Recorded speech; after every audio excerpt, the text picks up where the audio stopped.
Hey guys, Wade Willis here for Wade's Read Reviews, coming here to talk to you guys today about the first episode of Season 3 for Danmachi, aka Is It Wrong to Pick Up Girls in a Dungeon? I've been looking forward to this season. I was super disappointed it got delayed into this season, but we're here and boy did this episode deliver. If you haven't already subscribed to my channel, please do. I'm going to be covering every episode for this season and maybe doing some skits and things like that too, so I will keep you guys up to date with everything. And if you like the video, give it a like. It helps me a lot. I appreciate it. There's a huge theme that I noticed in this episode, and I think it's going to be an overarching theme for the rest of the season, and it's what makes something a monster versus like a human or demi-human. So in this world there's a big difference between the two, or so we think. So this episode starts off with this like girl's kind of running away from this monster. She's and Belle comes in and saves her. He realizes that she is a viovray. I haven't researched viovray like super in depth. I typed it in and it seemed like it's something that deals with a dragon. When I looked at her, I thought she was a demi-human. But apparently it's a bigger deal for a viovray than some of the other demi-humans. So Belle realizes that she's a viovray, but he sees that she's scared and has like human emotions and decides, you know what, I should probably save her. And here's that there's these other parties coming. They're searching for this viovray. He hides her in his cloak, and then he runs into his party. They're automatically thrown off. They're like, oh, it's a monster. And then she's able to speak. They're like talking to Belle, and she's like, says Belle's name. And everyone in the party's really confused. Some are still very against it, but this does change everyone in the party because it's thought that monsters cannot speak. So yes, she's a monster, but she can actually speak. She has emotions. She's a human with the appearance of a monster. Belle tells the party, hey, like, I want to take her to Hestia and like have her see if it's okay if we can keep her in our home and everything.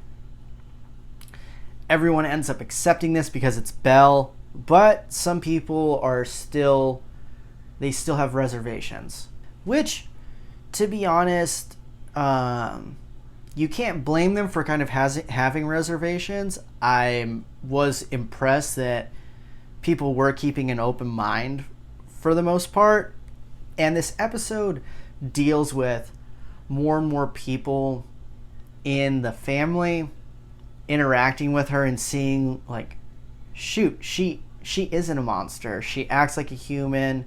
She talks, she speaks like a human. They can see she has emotions. She's like in love with Belle. These are all things that would classify you not as a monster. But people are scared of her and they're thinking maybe she's going to flip or snap or something, and the monster inside of her is going to be unleashed. We also find out this other organization were the ones that were, I don't know how to put it, they had her as she was like their captive, or I have a feeling that she was maybe an experiment. Maybe not scientifically, but maybe they had something mate with something else, or they gave her some type of magical stone. Something happened to give her, they're basically referencing like giving her the ability of like knowledge and speaking. So I don't know how she turned up this way. Maybe she's just an evolutionary anomaly, like she just happened. But I kind of think just how shady this organization looked, it reminded me a bit of how some of the science or magic organizations work in in like the Toru series, Railgun Index. Like, it just, they're wearing like cloaks and they're like, oh, this thing escaped. Like, oh, and they know she's with the Hestia family and with Belle. So they're just going to kind of observe, it seems, and see what happens, which again kind of reminds me of the Toru series a little bit. There's always those scientific or magical things going on. They kind of let them run wild a little bit to see what happens.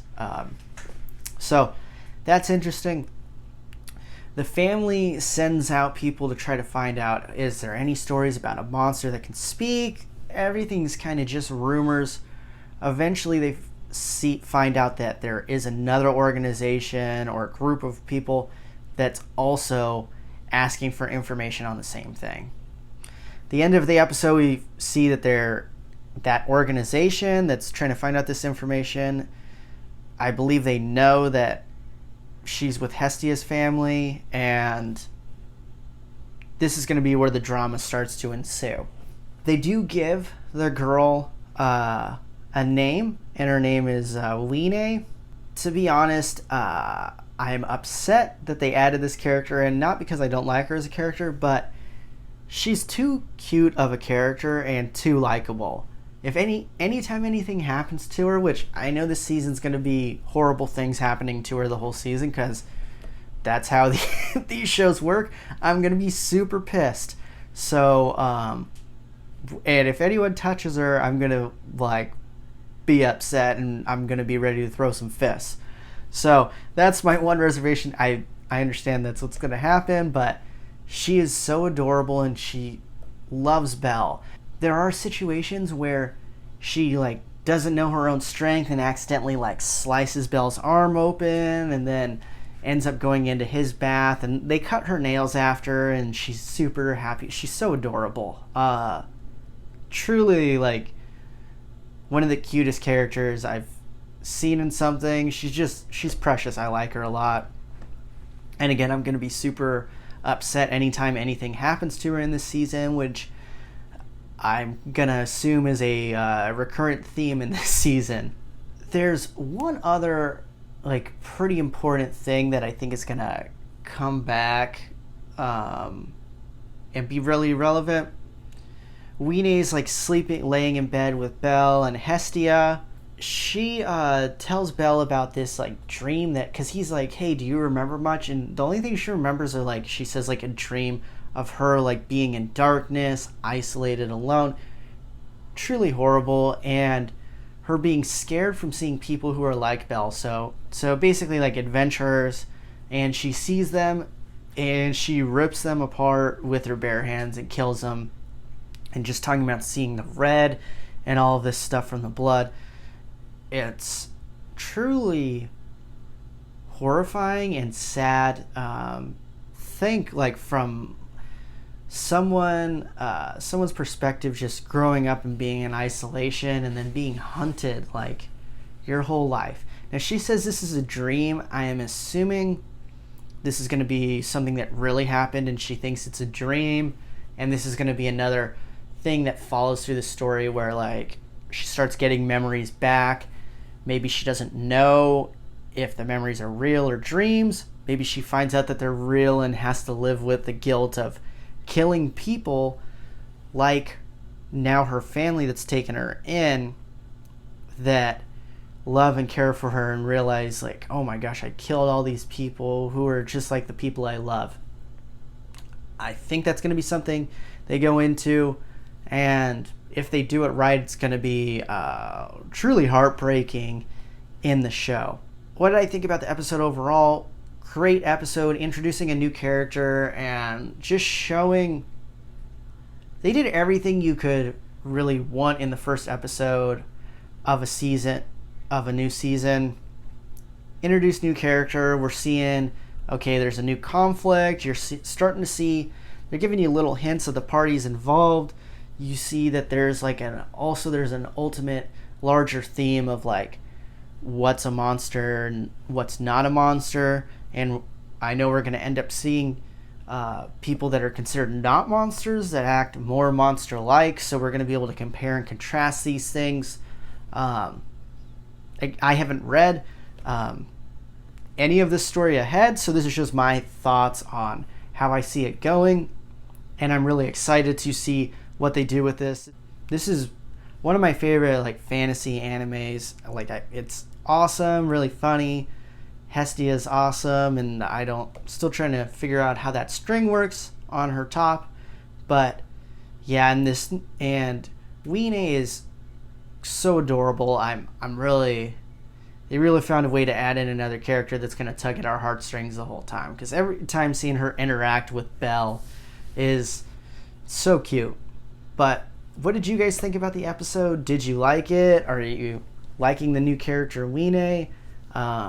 Anyone else in like super worried and feeling like they're gonna be pissed if Belle fails to protect her at any points? Let me know in the comments below. Hey guys, this is Wade Willis. Thanks for watching my video. Here's 2 other videos I think you might like, and don't forget to subscribe to my page.